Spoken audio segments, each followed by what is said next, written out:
आज हम उत्साह निबंध की मूल संवेदना के बारे में बात करेंगे। उत्साह निबंध के लेखक रामचंद्र शुक्ल जी हैं।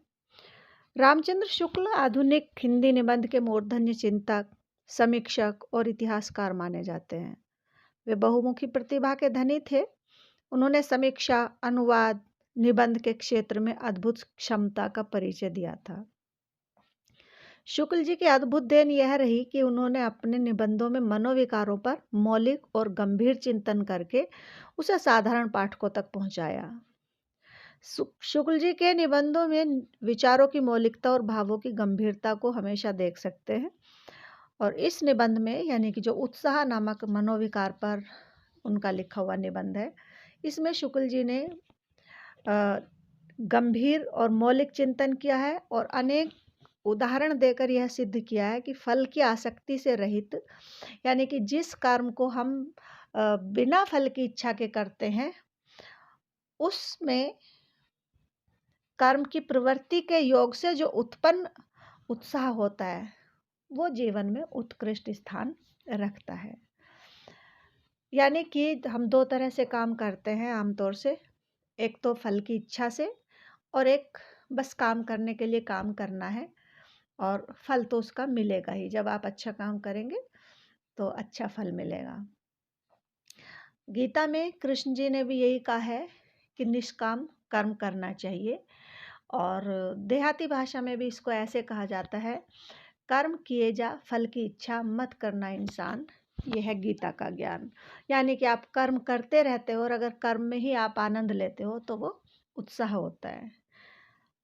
अगर हम थोड़े संक्षिप्त शब्दों में देखें तो रामचंद्र शुक्ल ने ये स्पष्ट किया है कि एक भय होता है दुख के वर्ग में, और जो सुख यानी आनंद के वर्ग में एक उत्साह होता है। ये दोनों ही एक तरह से विपरीत परिस्थिति में होते हैं। और शुक्ल जी ने लिखा है कि दुख के वर्ग में जो स्थान भय का है, आनंद के वर्ग में वही स्थान उत्साह का है। भय में हम प्रस्तुत कठिन स्थिति में दुखी होते हैं और कभी कभी उस स्थिति से उत्पन्न कष्ट से दूर रहने का प्रयास करते हैं। उत्साह में कठिन स्थिति में साहस के निश्चय के साथ कर्म सुख की उमंग से कष्ट सहने के लिए प्रयत्नवान होते हैं। और हम इसको अगर और थोड़ा विस्तार से समझें, स्पष्ट करके व्याख्या करके, तो हम ये समझ सकें उत्साह उसे कहेंगे जिसमें साहस की दृढ़ता और साहस का दृढ़ निश्चय भी हो और कर्म के सुख की कुछ उमंग भी हमारे अंदर से हिलोरे लेती हो। अब इसको हम उदाहरण देके इस तरह से समझ सकते हैं। मान लीजिए आपके सामने एक कठिन परिस्थिति आ जाती है। आप जंगल में हैं, शेर आ जाता है और आपके साथ और भी कई लोग हैं।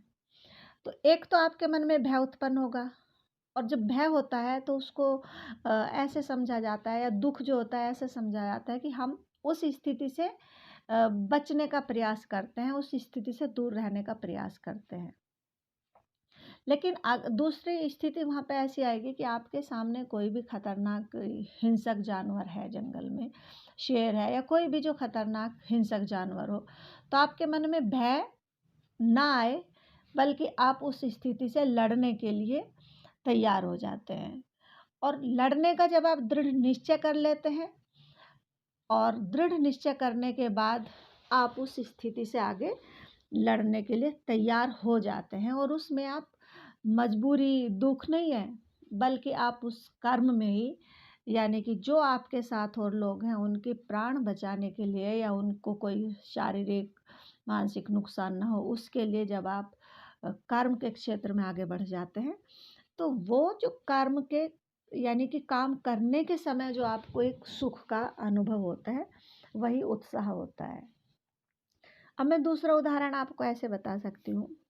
मान लें कि आप नाव में बैठे हैं और आपने देखा कि कोई वृद्ध या कोई बच्चा डूब रहा है, या आप नदी के किनारे किनारे जा रहे हैं, नदी नहर के किनारे, और आपने देखा कि कोई व्यक्ति उसमें डूब रहा है जिसको तैरना नहीं आता है, और आपको तैरना आता है, आप तुरंत उसमें कूद जाते हैं। तो दो चीज़ होंगी, दो स्थिति उसके उस समय आपके मन में होंगी कि आप आपके मन में एक ये शंका या ये डर उत्पन्न हो, इसको बचाने के लिए मैं कूदूँ और मैं ही ना डूब जाऊँ, या आपको डर होता है। और जब आपको डर होता है तो आप उस स्थिति से बचने के लिए या दूर रहने के लिए प्रयास करते हैं कि अगर आपके मन में ये डर हुआ कि मैं भी तो डूब सकता हूँ उसे बचाने में, तो आप इस उस स्थिति से बच जाएंगे। एक ये डर होता है भावी कठिन परिस्थिति का। भावी कठिन परिस्थिति है नदी के गहरे पानी में या नहर के गहरे पानी में छलांग लगाना, और डर कि उसमें आप भी ना डूब जाएं। और एक दूसरी स्थिति होती है कि वो कठिन परिस्थिति कि आप भी डूब सकते हैं, आप उसमें छलांग लगा देते हैं, दृढ़ निश्चय करते हैं, उस डर को किनारे लगा के दृढ़ निश्चय करते हैं पानी में छलांग लगाने का। और कर्म क्या है, काम क्या है, उस डूबते हुए आदमी को बचाने का। तो उस डूबते हुए आदमी को बचाने के लिए जब आप कर्म करते हैं, उसमें जो आपको आनंद आता है, यानी कि आप जब छलांग लगा रहे हैं तो सिर्फ और सिर्फ उस डूबते हुए आदमी को बचाने के लिए छलांग लगा रहे हैं, और उस जो एक पॉजिटिव सेंस से दूसरों के हित के लिए जब आप उस कर्म को करते हैं तो वो उत्साह हो जाता है।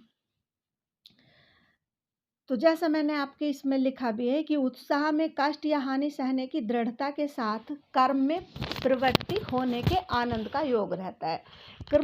कर्म में प्रवृत्ति होने का मतलब है कि जो काम आप करने जा रहे हैं उसमें आप लग गए हैं, उसमें प्रवृत्त हो गए हैं, और उसमें प्रवृत्त होने का आपको आनंद आ रहा है। आप उसे बचा पाएंगे या नहीं बचा पाएंगे डूबने से, या आप उसने मान लिया डूबने से बचा लिया, वो जीवित बचेगा या नहीं, ये आपको फल कब मिलेगा, कैसा मिलेगा, आपके सोच के अनुसार मिलेगा या नहीं, ये बाद की चीज़ है। लेकिन वो उसी में आनंद लेने लगता है जब उसे डूबते हुए आदमी को बचाने के लिए नदी में छलांग लगाता है।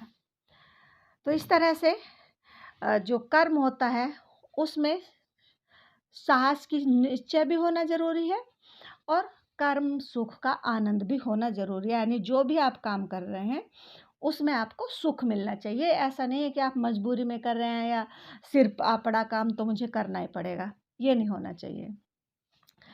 थोड़ा यह भी देखना चाहिए कि उत्साह में ध्यान किस पर रहता है, कर्म पर, उसके फल पर, या व्यक्ति पर, या वस्तु पर। तो इसका मतलब है कि जब आप डूबने वाले व्यक्ति को बचाने के लिए छलांग लगा रहे हैं तो दूसरा आदमी जो कोई देखने वाले हैं वो ये देख रहे हैं कि भाई आपने छलांग लगा दी, लेकिन आपका ध्यान किस में है। उत्साह को निश्चित करने के लिए हमें ये देखना पड़ता है आपका ध्यान उस काम पे है, यानी काम है वहाँ पर डूबते हुए आदमी को बचाना, उस कर्म पे में सुख ले रहे हैं आप, या उसके फल पर, उसको बचाने का जो सुख मिलेगा उस पे ध्यान दे रहे हैं, या उसको जो बचाने का काम है उसमें आनंद ले रहे हैं। और तीसरा किसी व्यक्ति या वस्तु पर, माना कि वो डूबने वाली चीज़ कोई आपकी है, बहुत प्रिय वस्तु है, या जो डूबने वाला व्यक्ति है वो आपका प्रिय है, तो आपका ध्यान अगर उस व्यक्ति पे है कि मेरा प्रिय व्यक्ति डूब रहा है, और दूसरा कि एक उसको बचाने पे कि वो बच जाएगा उस पे ध्यान है, या सिर्फ उसको बचाने में जो कर्म करना पड़ रहा है, जो शरीर को कष्ट सहना पड़ रहा है, या जो जोखिम उठाना कि आप भी डूब सकते हो उसे बचाने पे, उसमें है। तो इसको तीनों चीज़ों का ध्यान रखना चाहिए। अब लेखक कहते हैं कि उत्साही वीर का ध्यान आदि से अंत तक पूरी कर्म श्रृंखला से होता है। यानी कि जो उत्साही व्यक्ति, यानी कि अगर हम देखते हैं कि किसी के अंदर उत्साह है या नहीं है, तो उसमें ये ध्यान रखना जरूरी है कि उसका ध्यान सिर्फ और सिर्फ कर्म पे है, इधर उधर कहीं ना तो उसके फल पे है, ना ये कि ये व्यक्ति कौन है। उसका ध्यान शुरू से आखिर तक यही रहेगा कि जो डूब रहा है उसको बचाना है, उसको वहाँ से पहले छलांग लगाएगा, फिर उसको बाहर निकालेगा, बाहर निकाल के उसके अगर पेट में पानी भर गया तो उसको निकालेगा, फिर उसे होश नहीं आता तो डॉक्टर के यहाँ ले जाएगा। उसका सिर्फ और सिर्फ कर्म करने पर ध्यान है, और उस कर्म में उसे पूरा आनंद ले रहा है, किसी की मजबूरी में उस काम को या किसी के प्रेशर में उस काम को नहीं कर रहा होता है। और ये जो उसका कर्म में आनंद लेना है, कर्म में जो उसे सुख मिल रहा है, वो अंत तक रहता है, जब तक कि उसको कोई फल मिलता है या नहीं होता है। पर जब उसका काम संपन्न जब तक नहीं होता तब तक वो आनंद उसमें लेता रहता है।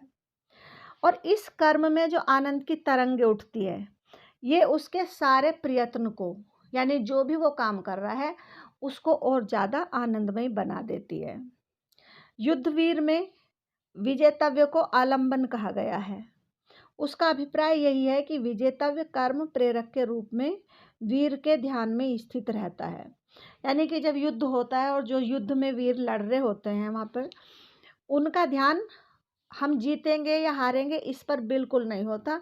उनका ध्यान सिर्फ शत्रु से संघर्ष करने पर रहता है। जीत और हार वो छोड़ देता है, वो सिर्फ अपना कर्म अपने शत्रु से लड़ने का मानता है। आनंद और साहस के मिश्रित भाव का सीधा लगाव उसके साथ नहीं होता। अब जब वो युद्ध में लड़ता है तो उसको आनंद सिर्फ अपना कर्म पूरा करने में होता है, लेकिन जो लड़ रहा होता है उसमें साहस का और जो वो आनंद का भाव है उसका सीधा लगाव उससे नहीं होता है। सच पूछिए तो वीर के उत्साह का विषय विजय विधायक कर्म या युद्ध ही रहता है। अब लेखक कहते हैं, यानी शुक्ल जी कहते हैं कि अगर सच पूछा जाए तो जो लड़ने वाले वीर में उत्साह आता है उसके पीछे कहीं जो छिपा हुआ भाव होता है वो विजय का ही होता है। और विजय विधायक यानी कि जो विजय हमारे दिल आ सके ऐसे कर्म का, यानी कि वो तरह तरह की नीतियां बनाएगा, हर तरह से इस तरह से काम करेगा कि वो विजयी हो जाए। लेकिन ये सब पीछे रहता है, वास्तव में तो उसका जो उस टाइम पे जो सुख लेता है वो सिर्फ और सिर्फ कर्म करने का, यानी कि लड़ने का लेता है, युद्ध करने का लेता है। हालांकि उस युद्ध करने के कर्म के पीछे उसका एक छिपा हुआ सुख रहता है और वो विजय का ही रहता है। लेकिन उसके जब कर्म कर रहा होता है तो सीधा उसके आनंद का जो केंद्र बिंदु होता है, आलंबन होता है, वो विजय नहीं होती, सिर्फ और सिर्फ कर्म होता है। इसके बाद लेखक बताते हैं कि कर्म के अनुष्ठान में जो हमें आनंद होता है, यानी कि जिसकी हमने अभी बात की, जो काम हम कर रहे होते हैं उसमें जो से आनंद होता है, उसके का जो विधान है वो 3 रूपों में दिखाई पड़ता है। उस आनंद का जो कर्म में वो आनंद ले रहा होता है, एक तो कर्म भावना से उत्पन्न, यानी कि उसको जो आनंद हो रहा है तो वो कर्म की भावना, जैसे मैंने बताया कि अगर वो डूबते हुए व्यक्ति को बचाने के लिए छलांग लगा देता है, फिर उसको बाहर निकालता है, होश नहीं आता तो डॉक्टर का प्रबंध करता है, तो यहाँ उसको जो आनंद आ रहा है वो कर्म की भावना से आ रहा है, यानी कि वो कर्म कर रहा है और उसमें आनंद ले रहा है। दूसरा होता है फल भावना से उत्पन्न, यानी कि फल की भावना उसके अंदर हो कि अगर मैं इस काम को करूँगा तो मुझे ये फल प्राप्त होगा। और तीसरा एक उत्साह ऐसा भी देखा जाता है कि हमारे घर में कोई व्यक्ति आया या कुछ हमें फल प्राप्त हुआ अचानक से और हम उत्साहित हो जाते हैं। हालांकि जब हम उसको देखकर, या तो फल कुछ है या हमारा कोई मिलने वाला हमारे घर पे आ जाता है या किसी भी चीज़ का हमें सुखद परिणाम होता है, तो उससे भी हमारे अंदर एक उत्साह आता है। और जब हमारे अंदर ऐसा उत्साह आता है तो हम सबके साथ एक पॉजिटिव सेंस में व्यवहार करने लगते हैं। अब जो कर्म भावना से उत्पन्न पहला हमारा आनंद है, तो इसको आप अपने घर पे भी कई बार देखते हैं। जैसे आपका छोटा भाई है तो वहाँ आपको फल की कोई चाहत नहीं होती है, फल छोटा भाई हो, छोटी बहन हो, हालांकि उसके पीछे कहीं ना कहीं जैसे युद्धवीर के पीछे विजय का भाव है तो उसके पीछे छुपा हुआ होता है, लेकिन डायरेक्ट सीधा सीधा उस के से फल से कोई जुड़ाव नहीं होता है। लेकिन फिर भी आप अपने छोटे भाई के जैसे छोटा बहन या भाई है तो उसके कपड़ों को समेटना या उसका होमवर्क कराना, अ, ऐसे काम करते हैं और आनंद के साथ करते हैं। तो वहाँ जो आप कर्म कर रहे होते हैं उसमें फल आपका सीधा सीधा नहीं है, बस आपको अपना भाई जो है या छोटी बहन है, छोटा भाई है, वो खुश रहें, उनको कोई उनके कष्ट को थोड़ा सा दूर कर दें, उसी में आपको आनंद आता है अपने कर्म को करने में। या जैसे आपकी मम्मी सुबह सुबह काम कर रही हैं, आप ऑनलाइन क्लास ले रहे हैं और उस टाइम जैसे ही क्लास के टाइम से पहले आप सोचते हैं कि फिर मेरी क्लास शुरू हो जाएगी तो मैं मम्मी के काम में थोड़ा हाथ बटा दूं, या क्लास समाप्त होने के बाद आप मम्मी के काम में हाथ बटाने लगती हैं, तो वहाँ आपको सीधा सीधा फल के लिए नहीं, बल्कि इसलिए कि आपकी मम्मी ज़्यादा दुखी ना हो और मम्मी को अच्छा लगे ऐसा कुछ करना, उनके काम में हाथ बटाना। तो यहाँ सिर्फ आपकी कर्म की भावना होती है। फल की भावना वहाँ होती है कि जैसे आप किसी कॉम्पिटिटिव एग्ज़ाम की तैयारी कर रहे हैं और कॉम्पिटिटिव एग्ज़ाम की तैयारी के लिए दिन रात मेहनत कर रहे हैं, और उसका सीधा-सीधा फल से संबंध है कि आप अगर उस एग्ज़ाम की तैयारी करेंगे, उसमें पास हो जाएँगे, तो आपको अच्छी नौकरी मिलेगी, अच्छे इंस्टीट्यूशन में एडमिशन मिलेगा। तो इसमें लेखक ने कर्म भावना से प्रसूत यानी कर्म भावना से जो हमें आनंद मिलता है, उसी को सच्चे वीरों का आनंद कहा है। इसमें साहस का योग भी होता है। साहस से मतलब जैसे अब अगर आप अपनी मम्मी के काम में हाथ बटाते हैं, तो उसमें भी आपको थोड़ा साहस का परिचय देना पड़ता है। इस साहस से मतलब कि एक जैसे मान लिया आप बर्तन ही अपनी मम्मी के साथ से धुलवा रही हैं, या आप मम्मी किचन में गैस पे कुछ काम कर रहे हैं, तो एक डर है कि आपका हाथ जल सकता है या आपके हाथ गंदे हो सकते हैं, लेकिन फिर भी आप उसे करते हैं। हालाँकि कुछ जब जो लड़कियाँ होती हैं, तो वो अपने शरीर को ऐसे हिफ़ाज़त से रखती हैं कि वो किचन-विचन में काम करना भी नहीं पसंद करती हैं। लेकिन अगर कोई कर रही है और बिना किसी फल की इच्छा के कर रही है, तो वो साहसी कहलाएगा।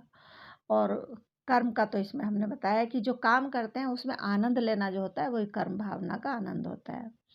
सच्चा वीर जिस समय मैदान में उतरता है, उसी समय उसी में उतना आनंद भरा रहता है, जितना औरों को विजय या सफलता प्राप्त करने पर होता है।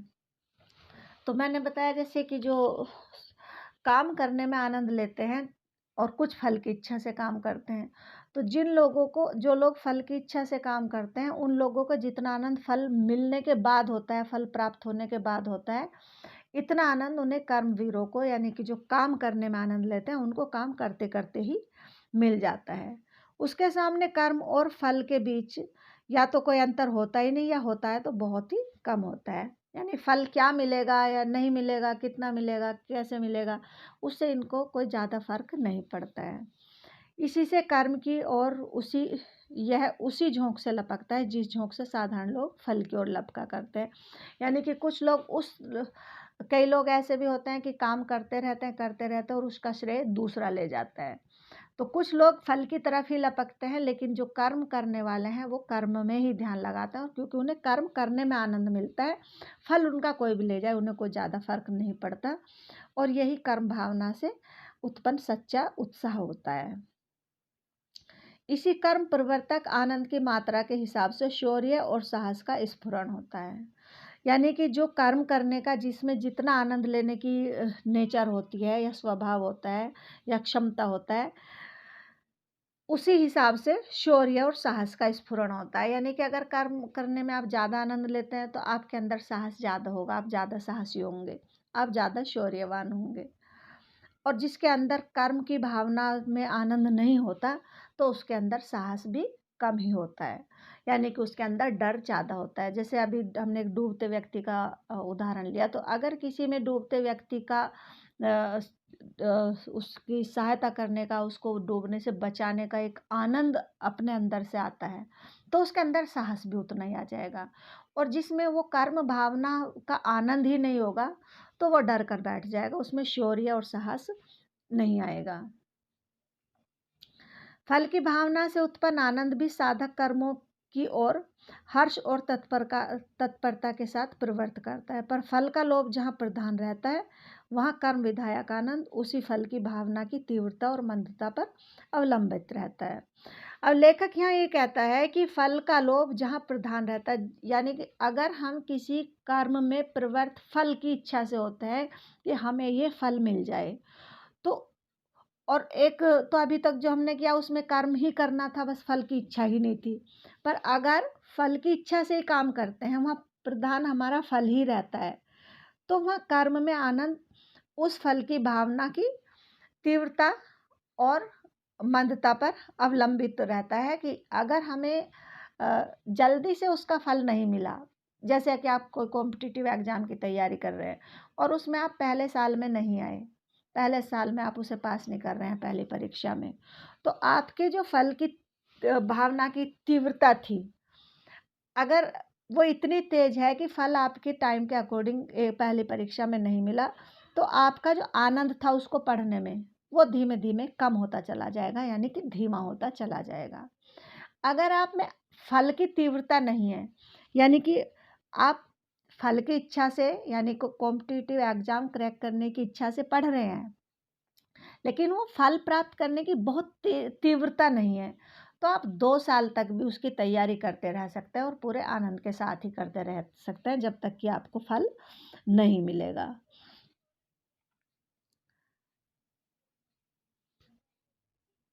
अब लेखक कहता है कि कर्म के मार्ग पर चलता हुआ, आनंद पूर्वक चलता हुआ उत्साही मनुष्य यदि अंतिम फल तक ना भी पहुंचे तो उसकी दशा कर्म न करने वाले की अपेक्षा अधिकतर अवस्थाओं में अच्छी रहेगी, क्योंकि एक तो कर्म काल में उसका जीवन बीता वह संतोष या आनंद में बीता, उसके उपरांत फल की अप्राप्ति पर उसे यह तो पछतावा नहीं रहेगा कि मैंने प्रयत्न ही नहीं किया। फल पहले से कोई बना बनाया पदार्थ नहीं होता। अब लेखक ये बताते हैं कि अगर एक बच्चा, जैसे आप ही फल की इच्छा से काम कर रहे थे, कॉम्पिटिटिव एग्जाम की तैयारी कर रहे थे, अगर आपकी तीव्रता है फल की इच्छा के प्रति तो आप 1 साल में थक जाएंगे। अगर आपकी इच्छा तीव्र नहीं है, धीमी है, तो आप 2 साल तक तैयारी करते रह सकते हैं। और एक बच्चा जिसको सिर्फ और सिर्फ किसी चीज़ का ज्ञान हासिल करने की बात है और उसकी वो पढ़ाई करता जा रहा है और फिर उसका कॉम्पिटिटिव एग्ज़ाम भी क्रैक हो जाता है, वो उसको पास कर लेता है। तो यहाँ अगर वो पास नहीं भी करता है तो ये कहते हैं कि जिसने मेहनत ही नहीं की थी, जिसने कर्म ही नहीं किया था, या फल की तीव्रता के कारण जो जल्दी से ही थोड़े से दिन एग्ज़ाम की तैयारी की और फिर वो कि फल तो जल्दी मिल ही नहीं रहा है, तो बहुत लंबे टाइम तक मेहनत करनी पड़ेगी और वो छोड़ देता है। तो ये कहते हैं कि जो कर्म करने वाला है, जो कंटिन्यू पढ़ता जा रहा है, वो उससे बेटर होता है, उससे अच्छा होता है जो कर्म नहीं करता। क्योंकि वो कहते हैं कि जो कर्म कर रहा है, एक तो वो जब तक वो कर्म कर रहा था तब तक उसके मन में संतोष है, व्यस्त है। जब आदमी का दिल दिमाग सब कर्म में व्यस्त होता है तो उसको तनाव नहीं होता है, इधर उधर की उलझुल बातें उसके मन में नहीं आती हैं।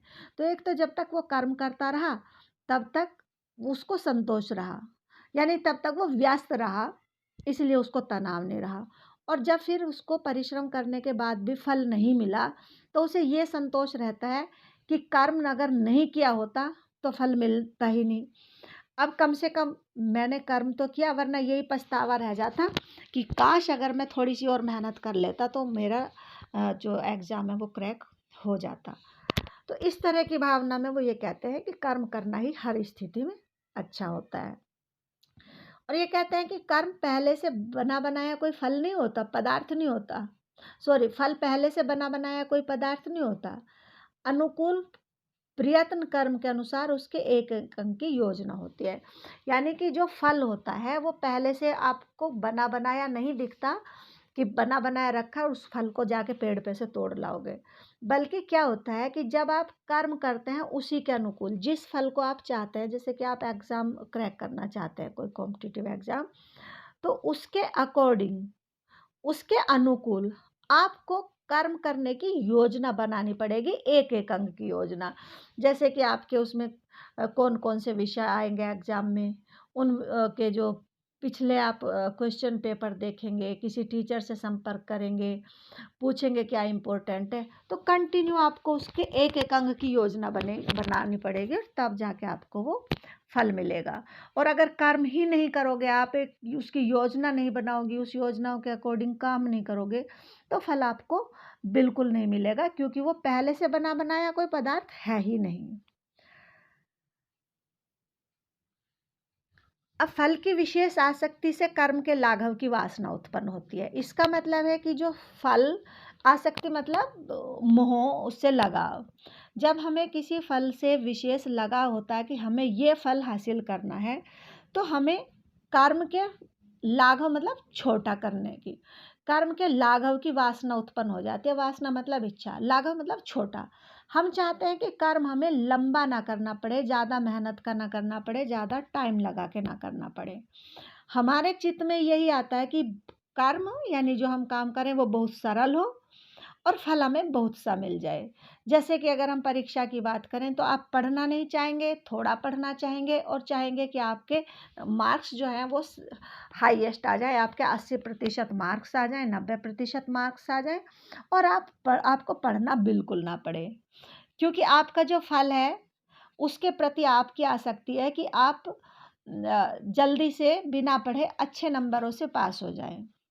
तो ये कहते हैं कि फल की के प्रति जब आपका विशेष लगाव हो जाता है, अगर आपका कर्म में लगाव होगा तो आप हर चीज़ को, आपकी पुस्तक में कौन कौन से पाठ दिए गए हैं, कौन कौन से आपके लेखक हैं, उन लेखकों के बारे में पढ़ोगे, जो वो पाठ दिए हैं उनको गहराई से समझोगे कि हमारे जीवन में इनका क्या काम है, अपने जीवन में फिर उसे अमल में लाओगे, अपने जीवन में उसे ढालोगे। ये तो आपका कर्म होता है। लेकिन आपकी कर्म के प्रति आसक्ति नहीं है, फल के प्रति ज़्यादा है। और फल क्या है? आपके हाथ में मार्कशीट आना, अच्छे मार्क्स वाली मार्कशीट। और जब ऐसा होता है तो उस फल के प्रति आसक्ति जब जितनी ज़्यादा होती है, उतना ही आप कर्म के जो प्रति लाघव की प्रवृत्ति है, यानी कि उसको कर्म को छोटे से छोटा, टाइम में भी छोटा, दिमाग भी कम लगाना पड़े, मेहनत भी कम करना पड़े, ऐसे कर्म की तरफ आप बढ़ जाते हैं। श्री कृष्ण के कर्म मार्ग से फलासक्ति की प्रबलता हटाने की बहुत ही स्पष्ट उपदेश दिया गया है, पर उनके समझाने पर भी भारतवासी इस वासना से ग्रस्त होकर कर्म से तो उदास हो बैठे और फल के इतने पीछे पड़ गए कि गर्मी में ब्राह्मण को एक पेठा देकर पुत्र की आशा करने लगे। 4 आने रोज का अनुष्ठान करा के व्यापार में लाभ की इच्छा रखने लगे। शत्रु पर विजय हो, रोग से मुक्ति हो, धन धान्य की वृद्धि हो, और भी ना जाने क्या क्या चाहने लगे। आसक्ति प्रस्तुत या उपस्थित वस्तु में ही ठीक कही जा सकती है। तो जो हमारे देश में बहुत सारे अंधविश्वास फैले हुए हैं, वो इसीलिए फैले हुए हैं कि लोग क्या चाहते हैं कि आप बस सुबह उठे और मंदिर में पूजा कर ली, दीपक जला दिया और भगवान जी से मांग लिया, भगवान जी मुझे अच्छे मार्क्स से पास करा दो, भगवान जी मेरी नौकरी लगा दो। और वहाँ पे पंडित जी ने कह दिया कि बेटा इतना दान कर दो, और जो गाय को इतना वो खिला दो, बकरी को ये खिला दो, चींटियों को आटा खिला दो, और इससे आपकी सफलता पूरी हो जाएगी, जो भी आपकी मनोकामना वो पूरी हो जाएगी। तो लोग क्या सोचने लगे, उन्होंने तो कहा कि निष्काम कर्म करो, बिना इच्छा के कर्म करो, लेकिन लोगों में क्या हुआ कि इच्छा तो, कर्म तो एक तरफ हो गया और इच्छा इच्छा रह गई, और उस इच्छा को बिना ही कर्म के वो पूरी करना चाहने लगे। यहाँ तक कि जैसा लेखक ने बताया कि ब्राह्मण को एक पेठा दे दिया और सोच लिया कि अब तो पुत्र भी उससे पैदा हो जाएगा, और छोटा छोटा 4 आने का अनुष्ठान करके, कहीं दान करके या कोई पूजा करा के सोच लिया व्यापार में बड़ा बड़ा लाभ हो जाएगा। तो इस तरह से होना संभव नहीं होता है। फल हमेशा, जैसा अभी पहले बताया कि फल कोई बना बनाया पदार्थ नहीं है। आप उस फल के अनुकूल योजना बनाओगे, काम करोगे, एक एक अंग की योजना बनाकर उसके अनुसार काम करोगे, तो ही आपको फल मिलेगा। और इन्होंने कहा कि आसक्ति प्रस्तुत या उपस्थित वस्तु में ही ठीक कही जा सकती है, यानी कि जो आपके पास है चीज़, उससे आप मोह करो तो चलता है, लेकिन जो आपके पास चीज़ है नहीं, उसे प्राप्त करने के लिए तो आपको कठोर परिश्रम करना ही पड़ेगा। कर्म कभी आनंद का मूल विषय तो कभी कभी आनंद का मूल विषय कुछ और रहता है, पर उस आनंद के कारण एक ऐसी स्फूर्ति उत्पन्न होती है कि जो बहुत से कामों की ओर हर्ष के साथ अग्रसर करती है। इसी प्रसन्नता और तत्परता को देखकर लोग कहते हैं कि वे काम बड़े उत्साह से किए जा रहे हैं। यदि किसी मनुष्य को बहुत सा लाभ हो जाता है या उसकी कोई बड़ी भारी कामना पूरी हो जाती है, तो जो काम उसके सामने आते हैं उन सबको वह बड़े हर्ष के और तत्परता के साथ करता है। उसके इस हर्ष और तत्परता को भी लोग उत्साह ही कहते हैं। इसी प्रकार किसी उत्तम फल या सुख प्राप्ति की आशा या निश्चय से उत्पन्न आनंद फल उन्मुख प्रयत्नों के अतिरिक्त और दूसरे व्यापारों के साथ संलग्न होकर उत्साह के रूप में दिखाई देता है। यदि हम किसी ऐसे उद्योग में लगे हैं जिनसे आगे चलकर हमें बहुत लाभ या सुख की आशा है, तो हम उस उद्योग को और उत्साह के साथ करते हैं। अन्य कार्यों में भी प्रायः अपना उत्साह दिखाने लगते हैं। जैसे कि आपने कहीं रिटन एग्ज़ाम क्रैक कर लिया और आपका रिटन एग्ज़ाम बहुत अच्छा हुआ, आपकी बहुत अच्छी तैयारी, और आपको अच्छा लग रहा है कि आपका इंटरव्यू भी उसमें सफल हो जाएगा और आपकी अच्छी नौकरी लग जाएगी। तो आप इतने उत्साहित होते हैं या इतने खुश होते हैं, अपने पॉजिटिव एनर्जी से इतने भर जाते हैं कि आप जो जो काम भी आपके सामने आते हैं सबको उत्साह के साथ करते हैं, और हर काम में आपका अलग उत्साह बढ़ जाता है। अब क्योंकि जब आप खुश होते हैं, आपके अंदर पॉजिटिव एनर्जी होती है, हर काम को आप अच्छे से करते हो, तो अ, इसी तरह से दूसरे भी काम होते हैं कि अगर कोई आदमी दुखी है और फिर उसके साथ आप बात करने के लिए जाएँगे, तो वो अ, आपके कामों में रुचि नहीं लेगा और आपके साथ अच्छा व्यवहार नहीं करेगा और आपको जो आपकी इच्छा की, आपकी मनोकामना जो उससे जिस इच्छा की पूर्ति कराने के लिए आप उससे मिलते हैं, तो वो भी पूरी नहीं होगी। इसलिए कई बार लोग जब किसी से मिलने के लिए जाते हैं, अपना काम निकलवाने के लिए किसी अफ़सर से या किसी बड़े अधिकारी से, तो वो पहले उनके जो नीचे काम करने वाले होते हैं, उनका मूड पूछ लेते हैं कि उनका मूड कैसा है। अगर उनका मूड ख़राब होगा, तो वो आपके काम में भी रुचि नहीं लेंगे और उसमें पॉजिटिव चीज़ आपको नहीं मिल पाएगी। और अगर आप कोई वो खुश हैं, तो आप जिस काम को भी कराने के लिए उनसे जाएँगे, वो खुशी-खुशी आपके काम को कर देंगे। तो फिर हम उत्साह पर लौटते हैं कि उत्साह आखिर है क्या? उत्साह वही है जब जिसमें हम काम के प्रति अपने आनंद लेते हैं, कर्म में आनंद लेते हैं, फल की इच्छा पीछे रह जाती है और फल अगर आपको देर में भी मिलता है तो कोई कष्ट नहीं होता और अगर आप को फल नहीं भी मिलता है तो भी आपको ये संतोष रहता है कि अगर हमने काम नहीं किया होता तो यही दिल में रह जाता है कि काम कर लेते तो शायद हमें फल मिल जाता है और अब काम कर लिया है और फल नहीं मिला है तो भी उसे कोई दिक्कत नहीं क्योंकि काम में तो उसने आनंद लिया ही लिया था। तो इस प्रकार हम यह कह सकते हैं कि उत्साह एक श्रेष्ठ गुण है जब आत्मरक्षा, पररक्षा, देश रक्षा आदि के निमित्त साहस की उमंग होती है। उत्साह की गिनती इसीलिए अच्छे गुणों में होती है और किसी भाव के अच्छे या बुरे होने का अधिकतर उसकी प्रवृत्ति के शुभ या अशुभ परिणाम के विचार से होता है। लेकिन दूसरी ओर यही जो साहस है यदि ये किसी की परपीड़न में, डकैती आदि कर्मों में दिखाया जाता है, तो फिर इसका जो साहस का सौंदर्य है वो कम हो जाता है और वो अच्छा या श्रेष्ठ गुण नहीं माना जा सकता।